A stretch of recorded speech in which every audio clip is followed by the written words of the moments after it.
We would like to welcome Carter Taylor Seaton to Zoom Into Books, and we would like to go ahead and get started and just tell us a little bit about yourself and your books. Good afternoon. I'm Carter Taylor Seaton, and I am so pleased to be here in Zoom Into Books with Headline Books. It's my pleasure to join you all today, particularly today because today is launch day for my last novel, my most recent novel called The Other Morgans. I don't know how many people get started in their writing career because of a dare, but that happened to me. A friend of mine, when I told her a story that had circulated in my mind for a couple of years, she said, well, you need to write that. And I said, Allison, I don't write books, I write press releases. And I was at that time a marketing professional. And she said, well, it's just time you started. So with that prompt and that push, I began writing my first novel, which was called Father's Troubles. And it's based on, this is the book. It's based on a story in my family that I like to say the bones of the story are true, but the flesh is fiction. It's about a young woman who learns after she's grown that all the stories she'd ever been told about her grandfather, who is the subject of Father's Troubles, were only the tip of the iceberg, and that he died in the state penitentiary in West Virginia. And it's her story of how she finds that out. So it has to do with what happens to a family when a secret is withheld and how that impacts people. I think sometimes authors get into a book because of a remark like that. My mother had said to me that this was what happened after I was grown, and I never knew it beforehand. My second novel, Amat, an unconventional love story, came about in a similar manner. It's about a homophobic young woman in Georgia in the 1980s, just before the AIDS crisis broke and people knew what AIDS was. And she falls in love with a closeted gay man and then ends up having to marry him because she gets pregnant and has to deal with the fallout, so to speak, for that. And that was prompted because when I moved back to West Virginia from being in Georgia for 10 years, somebody made a derogatory crack about gay people.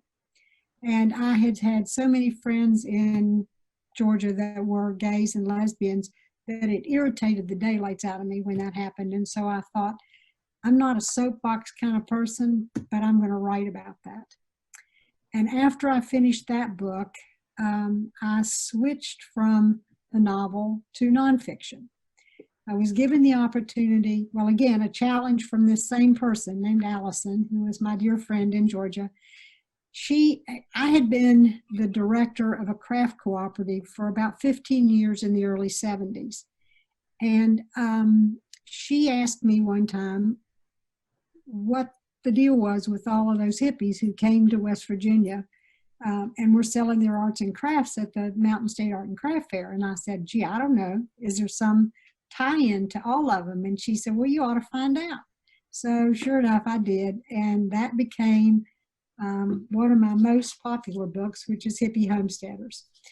It's the story of about 45 artisans and musicians who live still here in West Virginia, who came during that movement between the 60s and 70s, known as best as the Back to the Land movement. And they came here to find a place where they thought the world wasn't going to go to hell in a handbasket. And they settled here and sold their crafts and became a real part of the fabric of West Virginia and made such a big difference that if they had not come, we would not have Tamarack or Mountain Stage here in West Virginia. So that was a really important chapter of West Virginia's history that nobody had actually ever written about. Oh, that's fascinating, especially the Tamarack piece, because that's such a staple in West Virginia. That's great. Exactly. So following that, I was given the opportunity to do a biography. I was asked again, I always get these challenges, you know. Somebody said to me, have you ever written a biography? And I said, no, but I write profile pieces for magazines. So what's the difference? It's just longer, right? And he said, well, Ken Hechler, Congressman Ken Hechler, is looking for somebody to write his biography. Are you interested? And I said, absolutely, I'd be delighted. So for 2 years, Ken Hechler and I spent lots and lots of time together, traveled together, had conversations together. I did research, spent hours and hours in the Marshall Special Archives reading his papers, and wrote the biography called The Rebel in the Red Jeep.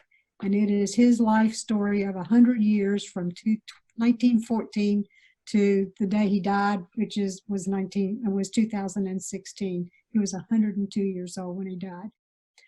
So I took a break from nonfiction and decided that that required an awful lot of footnoting and research, and that I would like to go back to writing fiction. And following that, I delved into my book that I just launched, The Other Morgans. That also came about because of, I think sometimes authors have things thrust upon them that causes them to get inspired to write something. And this came out of a visit to a home outside of Charlottesville that had been in my family's history for 10 generations. And as I toured that house, which is extremely historic, I thought, wow, the stories that this house could tell. How in the world do you make sense of a family throughout all of the United States history? I mean, it was built in the earliest part of it was built in the very early 1700s, and in some iteration has been there ever since. And then I began to think about the concept of home. I had lived in Georgia for 10 years and then came back to West Virginia. And the whole time I was gone, I can remember the feeling that while I loved being in the South, there was something about those hills. And every time I'd drive home and I'd begin to see those hills as they grew up in front of me, that made me feel like I was back where I was secure. So what happens to somebody who has the opportunity, and she's always wanted something more, the opportunity to leave West Virginia and go someplace where her life will be completely different? What does that do? How does she deal with that? And that's how I began to start writing The Other Morgans. And I'm going to read just a little bit of the prologue so you get a sense of what the character A.J. Quinn is facing. Great. At the edge of the pasture stood a young woman in jeans so tight her mother often questioned how she got them on. A single black braid split her back like an exclamation mark. In her left hand, she held an envelope from the Fayette County Sheriff's Office. Her heart sank as she stared at it. She knew what was inside, the farm's annual tax bill. Each year she dreaded its arrival. Opening it, she realized the amount was even more than last year's. How in the world is that possible? This farm ain't worth a penny more than it was when Daddy died, and I sure didn't vote for no tax increase. Tears sprang, but she blinked them away. Unless her garden crop was spectacular or she was able to sell one of the cows, she knew she'd once again be pinching from her monthly 9 widows pension to accumulate enough to pay the full amount before the October deadline. Things like a new insulated coat to replace the one she'd ripped on the barn door, porch roof paint, and a new high tunnel for the garden would have to wait. The fear of losing the family farm for delinquent taxes was an albatross that hung around her neck since her husband Jeff's death in a mining accident 4 years earlier. She'd since then become her own Robin Hood, taking from one envelope of cash to fill the empty one meant for taxes. So far she'd managed, but each year her anxiety returned with the mail. She replaced the sheriff's greeting in its envelope and put it in her back pocket. She sighed again, then opened a cream-colored envelope addressed to Mrs. Audrey Jane Porter. The envelope's paper felt rich and thick, unlike most of the mail she received. She turned it over. On the back was an embossed gold crest and a red wax seal. She had to open it just to see who would send such a thing. Inside was a sheet of official-looking letterhead. I don't know if your father or grandfather ever told you, but your grandfather, James Ramsey Morgan, had a stepbrother, James Ramsey Morgan, had a stepbrother, Jackson Parkhurst Morgan, who lived here in Dillard County, Virginia. He would have been your great uncle. On April 24th, 2015, Jack Morgan died at 94. He left his will left his entire estate to his stepbrother, James, your grandfather. Mr. Morgan never married and had no other siblings. Since your grandfather is deceased, and we have recently learned that your father, Don Ray Morgan, is also deceased, you are as his only child are the heir to your great uncle's substantial estate, which includes a home here in Dillard County. The rest told her how to contact the lawyer, Mr. Morton Mulgrew, but she couldn't focus on that right now. Wow, maybe I am really a rich heiress after all. This needed to sink in. She'd been born and raised on her Fayette County mountain in West by God, Virginia, and in all her 33 years had never stepped foot outside the state's borders. Her family in that mountain had overshadowed her entire remarkable life. It wasn't that she didn't love both, or for that matter, every inch of her farm in Gimlet Hollow. She did, deeply. But as she stood, letter in hand, she allowed herself to dream. It wasn't the first time she'd done that either. She'd always wanted more, although she didn't know what more was. Once, college had been her more. That is, until she'd been forced to drop out after only one semester. But now that she held the actual possibility of more in her hand, she wondered if another life were even possible. She jumped as the screen door squealed and then slapped shut. "Mama, Granny says it's supper time. We're having fried pork chops," yelled AJ's daughter, Annie. AJ folded the letter, returned it to its fancy envelope, and slid it in her jeans hip pocket along with the tax bill. Excited but wary, she knew she needed to tell her mother, but this wasn't the time. She needed to know more first. "Coming," she yelled back across the yellowing yard. So that begins AJ's adventure. She is given 1 year to live in this estate and then make a decision as to whether or not to accept it and live in Virginia. And along the way, she, of course, faces a life that she never expected.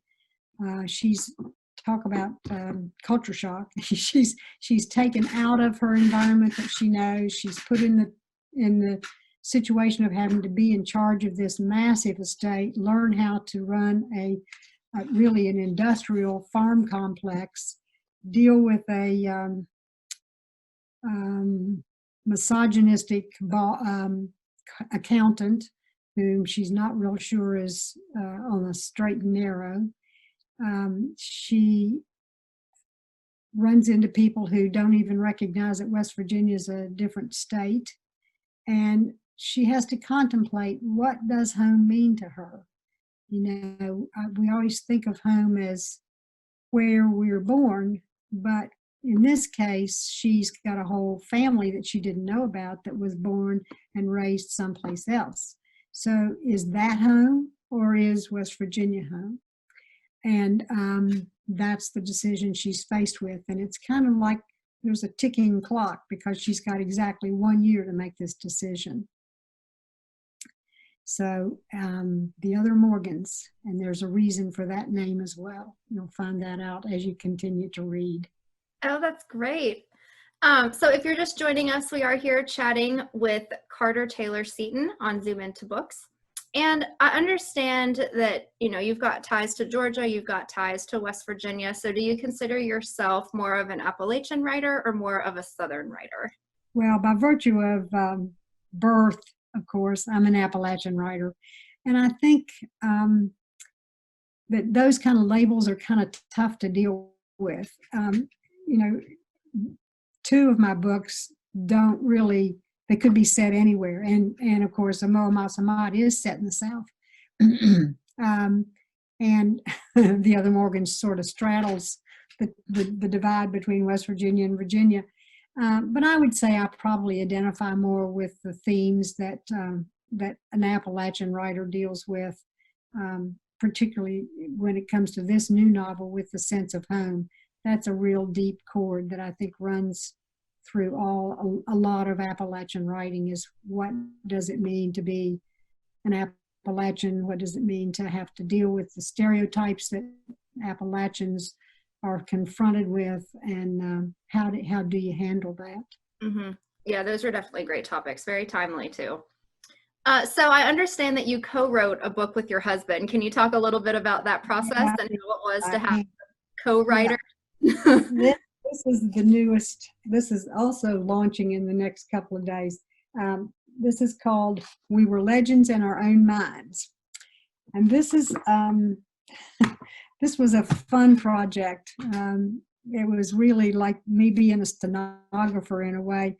My husband worked for over 25 years as the director of civic centers, arenas, multi-venue complexes, both in West Virginia and in the South and in other places. And he started in 1970, which means that he was right at the forefront of when most of the rock acts were touring.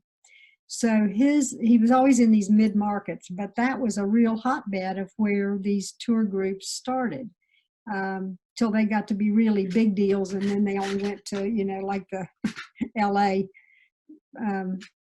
places like that. But he used to tell me these just crazy stories of things that went on either backstage or the bad boy acts and how they behaved on stage, and the things that he had to deal with. And I kept saying to him, anytime he'd tell these stories in in polite society, I'd say, Richard, look at these people. They are just hanging on every word you are saying. We have got to write these stories. And he kept poo-pooing the idea. And he said, oh, nobody wants to read that. And I kept saying, yes, they do.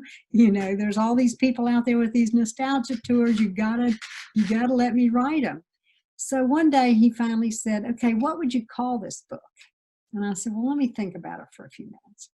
And all of a sudden I came up with that title, and I thought, that is just so perfect. It is not just the acts who think that, it's the promoters who thought they were such big deal. And even Richard, even these managers who thought that they, were legends in their own minds. And I said, we've got it. We've got to do this. So he and I sat down, and I'd remembered many of his stories, and then he would repeat them, and I'd write a chapter, and I'd say, okay, now is this correct? And then, he'd say, well, no, it really wasn't that way. It was this way. And, every time I'd read something to him, it would trigger another memory. So he would tell me these stories, and I wrote them down. Now, some of them, the details are just so bizarre that you cannot truly believe it. Like, for instance, the woman, when Elvis came to Charleston, West Virginia, a woman called him and asked if they would take out a few rows of the seating so that she could bring her daughter who was in an iron lung. And I said, Richard, you have got to be joking. That could not have possibly happened. And he said, it did. We went to the West Virginia archives and found the newspaper article where he had reported that happening right there in Charleston. So we use those newspaper clippings as, in a sense, our research and corroboration of the stories that he told me, because these aren't happened in the 70s, through the 89, and that's a long time ago. So memory gets a little fuzzy, and you tend to embellish as you go along. But man, he didn't. These were really the way the stories happened. So we sat down and wrote them all. Some of them are about just what happens on the day-to-day stuff for the managers. It's not so much the acts, although there are a lot of stories about the acts and what they did, but also the room political dealings that people who are directors of these centers have to go through with their boards of directors, with city politicians, with, you know, all of that, that nobody who's out there in the audience ever considers what it takes to put these buildings to use. So he was pretty open about all of that stuff. Some of his tenures weren't very long, and they didn't end nicely, you know. So I was real happy that he was willing to, you know, fess up to some of the things that had happened, because I think it's important for people who go to these concerts to realize that it's not all glitz and glamour. There's a lot more that goes on behind the scenes than they ever recognize. There's one really funny story in here that's just a brief little, I don't want to read any of the big chapters, but there's a brief anecdote about when Chicago started touring. You know, they were originally called the Chicago Transit Authority, but by the time they went out on the tours, they had shortened the name to Chicago. Well, the box office manager at the Charleston Civic Center came to Richard one day and said, "Mr. Cobb, I think there's a problem between our phone number and the Greyhound bus station's phone number." And Richard said, "Why? What are you talking about?" And she said, "Well, people keep calling me asking for tickets to Chicago." Oh my gosh, those are the kind of things that you just can't make up, you know. He said, "No, Kitty, you don't understand. That's a band, and it's coming here in a couple of weeks." Oh, those are great. And again, like the authenticity that you can have in books like that is just unprecedented. It's so special, and like you can't make up those kinds of things. No, you really can't. Mm. You wouldn't. So how has the recent months with COVID affected your current writing? Are you working on anything new, or has everything just kind of been in flux? You know, I was writing another novel. I was in the middle of it. And I don't know, something about COVID, you know, I didn't have it, fortunately, and don't have it, but they talk about COVID brain, you know, it's just kind of being foggy. And you know, I think that affected people who didn't get sick as well. It's just kind of, we felt stasis. We just felt like creativity just disappeared. For the first month, we couldn't do anything but stare at the television set, you know, to see what in the world was happening and why it was horrible and how to prevent it. And then the stories began to get so confused that you didn't know what to believe. And then you wanted to watch more so you could be sure you were listening to the right people. And I've tried to work on it some. Fortunately, I've had some short assignments for magazine articles that have kept me busy. I've been writing. It's not like I've just been sitting here for the last 7 months, but and I had, you know, proofreading to do for the 2 novels, or the 2 books. So that kept me busy enough too. But I have had a hard time getting back to being creative and writing the finishing of that novel. I'll admit that it's been tough, and I think a lot of people have said the same thing. They have indeed. It's just everybody has a different experience with it, and it's, you know, it's either been good for creatives or not so good for creatives, and it seems that, you know, it's everybody has their own way of dealing with it. So yeah, that makes sense. Yeah. So when you were working on your biography, I'd love to hear about how it was working so closely with somebody else to write such a personal, like about their personal experiences. With the memoir? Yeah, with the memoir. Or with Ken's biography, which one? Oh, I'd love to hear about both. Mm-hmm. Okay. Well, first of all, when I worked with Ken Hechler, he was very clear to say to me that he didn't want to employ the vertical, he called it the vertical pronoun. He didn't want to use the word I, so it wasn't a as told by story.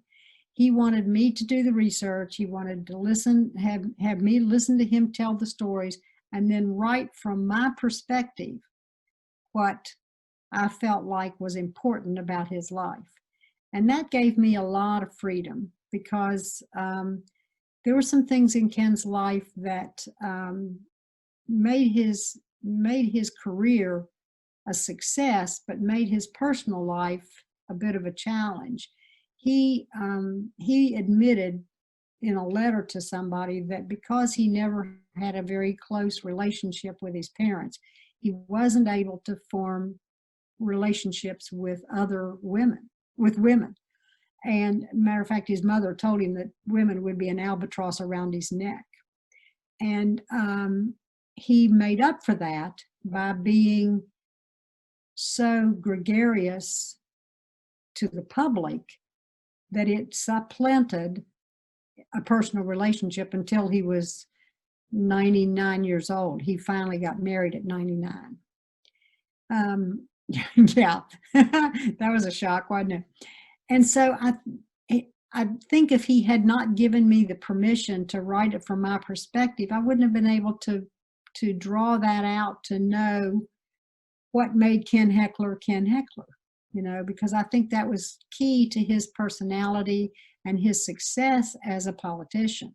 Although he would never have called himself a politician, he was the quintessential public servant, and that's always the way he saw himself and how he worked. He signed every letter he ever wrote when he was in office, "Your servant in Congress." And he truly meant that. That was not just a flamboyant, self-aggrandizing statement. He really meant that. And most of what he did often put him at odds with his party and with other people in Congress, because he saw things a different way than they did. And he was good to reach across the aisle with people to get things done. He didn't care whether it was, the Democrats in charge or not. So he made as many friends on the other side of the aisle as he ever did on his side, but he got things done. And he, unlike Robert Byrd, until he had a 100th birthday party here and we gave him an honorary street in Huntington, he didn't have a single thing named after him. And that was his choice. He didn't like that idea. He wanted to just do what he did to try and make life better for the people of West Virginia. Writing a memoir with your husband is an interesting situation. Once he gave me permission to write these stories, then I felt like, again, I had the liberty to tell it straight, shall we say, not to mince words about the way he dealt with people and his hopes and aspirations and how he sort of led with his chin, and it didn't always work out that way. But it was fun. It was really a blast to have him tell these stories and then have me write them down, and then he would read it and it would trigger some new memory. And we still had to do a good bit of research. And one person, I wish he were still living, to give a shout out to, was the promoter that worked with him in Charleston. His name was Gary Lashinsky, and before he died, he sent us a list of every concert he ever promoted, every event he ever promoted in all the venues across the country for 30 or 40 years. And it allowed us to pinpoint the dates of the concerts that Richard had been involved with. I mean, he could remember Elvis coming, but he didn't remember what year it was, for instance. I mean, they all begin to blend together when you've got 2 or 3 concerts a week.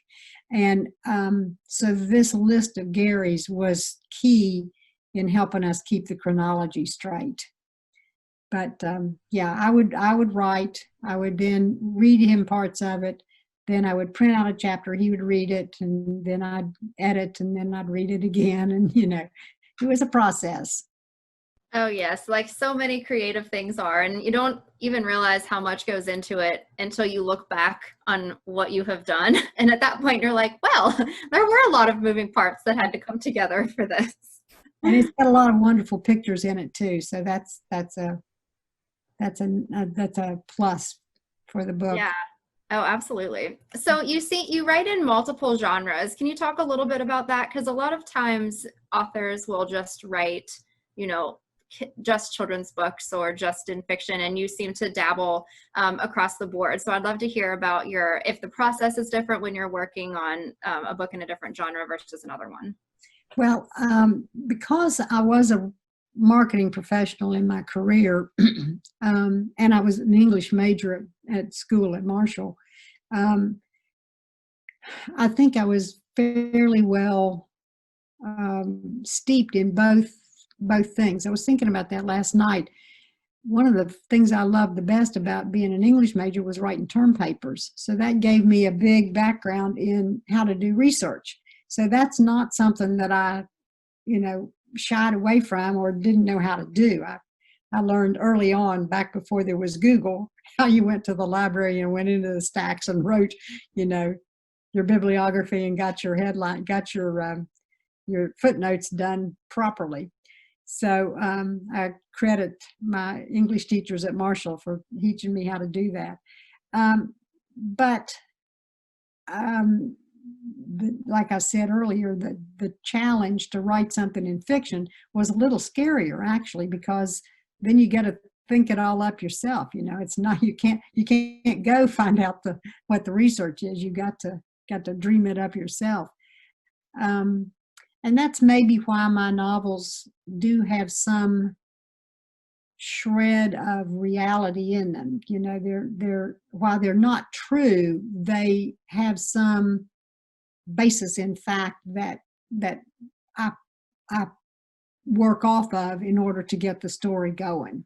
The stories in Amat, many of them are similar to things that people that I knew in Georgia experienced. So that gave me the opportunity to use kind of what I knew, what I learned. And I think a lot of authors do that. Pat Conroy's famous for exploiting his family's tragedies and horrors into the most beautiful novels ever. So I'm not alone in doing that. But I do like both. I write a lot of magazine articles, so that kind of writing comes pretty naturally for me. But the part I enjoy the most, I think, is the fiction, because then I can build a story myself. And I tend to be an outliner. Things have changed since my first book, because I wrote that book on legal pad with pencil at 5:30 every morning for 2 years, and then transcribed it into the computer. I have now taught myself to think and type at the same time, so I can do it on the computer, don't have to do that. But I still outline, even the nonfiction. I've had, when I did Hippie Homesteaders, I had a map on the wall in my office that had a pin in it and a little flag pin for every hippie who came to West Virginia and where they were and what year they came. So I could follow, the storyline. And then I did it in segments that told about why they came. So I used the themes of why they came as the organizing mechanism for that book. Ken's book, I had a roll of butcher paper that strung all the way down the hallway outside of my office. And I had every decade or 5 years marked on it, so that I could mark with Post-it notes of one color and Post-it notes of another what was going on in the world, and another color what was going on in Ken's life, so that I could then organize it and be sure that I had the history right along with what was going on in his life. And I outlined that as I went as well. And then with the novels, I tend to create the characters, asking myself what they want and what's preventing them from getting it. And then create the scene and the storyline that helps tell that story.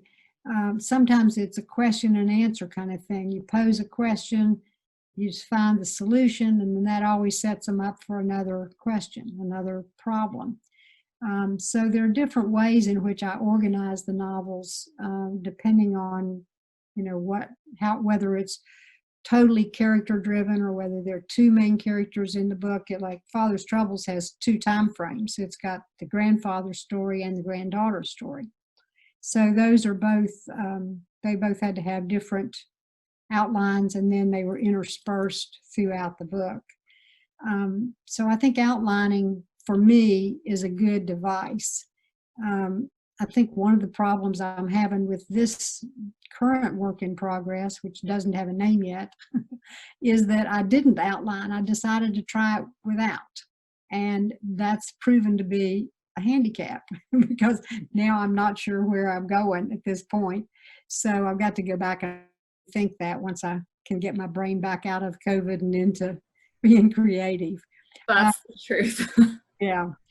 I'm also good. I also appreciate the time it takes for a book to sort of really settle into what it's going to be. I've been told by a lot of people that they put a book away for like 3 months and then they go back and do the edits, so they're looking at it with fresh eyes. I don't know that I've taken that long to do that with any book other than the other Morgans. And partly that was just because it didn't get a home. I immediately, after I'd written the two nonfictions that WVU Press published, I approached them with the other Morgans, and things had changed up there, and their emphasis was more now on nonfiction. So they weren't interested in looking at it, and it didn't have a home. So it sort of by force sat in a drawer for a while. And then when I pulled it out and talked to some other people about it, I cut 13,000 words out of that book. And that's the first time that's ever happened. I was like, wow, this made such a huge difference. So when I sent it off to Kohler Publishing, I sent it on a Wednesday, and by Monday they'd called and not told me that they were interested in publishing it. So apparently that cut was a good thing to do. Yes, that's a fast turnaround and a big, big amount to cut. And you know what? I don't miss it for a minute. I'm sure. So what advice would you have for a first-time writer who is aspiring to be an author? Because you said that outlining works really well for you.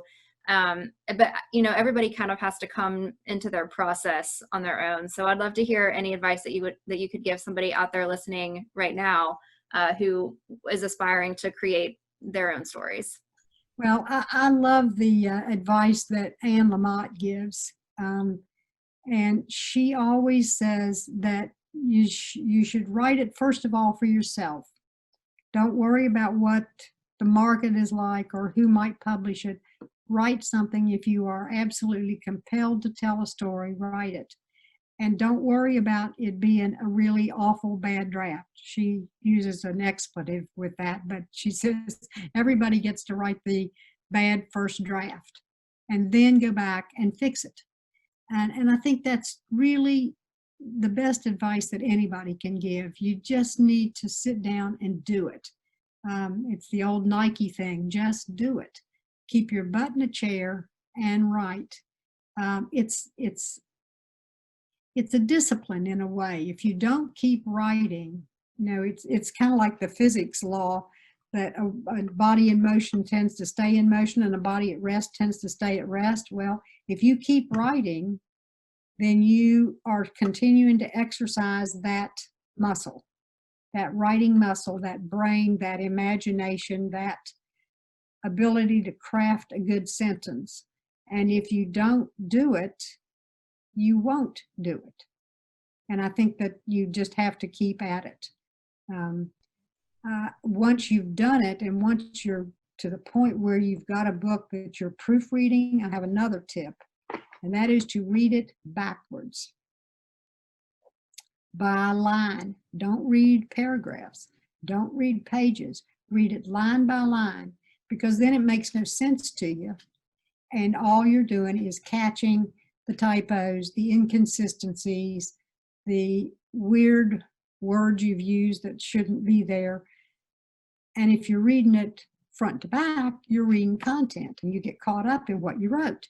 So you need to read it from the backwards to the front. That's extremely good advice, because then you don't get caught up in the story or anything.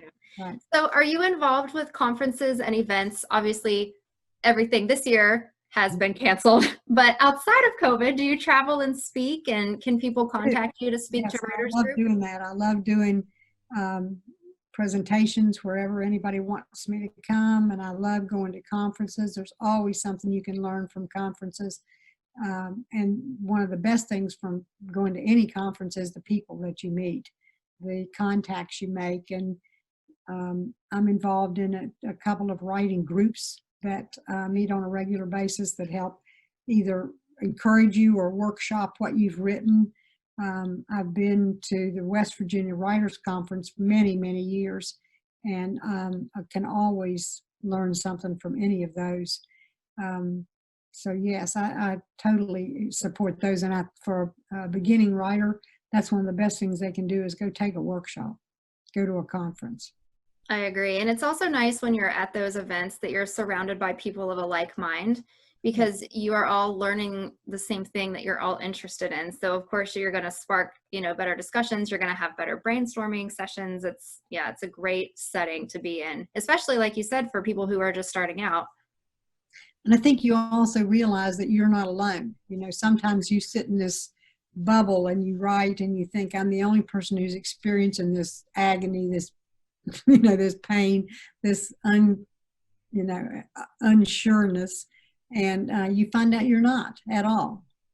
Everybody gets the same problem. So I think it's a wonderful way to kind of get yourself out of yourself and learn that other people are dealing with exactly the same thing. Yes, definitely. So would you ever consider writing an autobiography, since you've, again, worked in so many different genres and you've written biographies and you have memoirs? Oh gosh. Well, no, I don't know. An autobiography, maybe a memoir of part of my life, maybe when I was operating the craft cooperative, because that was a pretty fascinating period of time. I've written some chapters or some essays that have gone into anthologies. There's one that Mountain State Press published called Fearless, and there's a chapter in it, a big long essay about my life as a young woman with a child way young in my life, and what that was like to drop out of high school and so forth. So there are those, those little essays are out there various places, but I don't know. I think I'll stick with fiction. I understand. Let somebody else write that one. Yeah, right. Let somebody else do the biography. No, yes. Then you can kind of flip roles. Yeah, right. Oh, that's great. Well, we really appreciate you joining us today on Zoom Into Books, Carter. And before we wrap up here, it would be great for you to let people know how best to contact you if they have questions later on, or if they want to get some books or anything. All right. Well, my website is carterseaton.com, and all the books are on there. And you can order them there, and you'll get an autographed copy. You can order, of course, on Amazon or Bookshop, or from the newest book, you can get it from Kohler Publishing. It's called kohlerbooks.com. And We Were Legends in Our Own Minds from mountainstatepress.com. But if you want one that's signed, you get it from me at carterseaton.com. And if you have questions, you can email me at carterseaton@comcast.net, and I'm happy to talk with anybody. Excellent. Thank you so much. I'm sure that everybody out there who, is as an aspiring writer is always grateful to get contact information for an author, just to kick around ideas and to get some advice and to be a cheerleader, which everybody really needs. It's been my pleasure to be here. Thank you so much, Headline Books and Zoom Into Books. Thank you, Carter. Have a great day. Bye, everybody.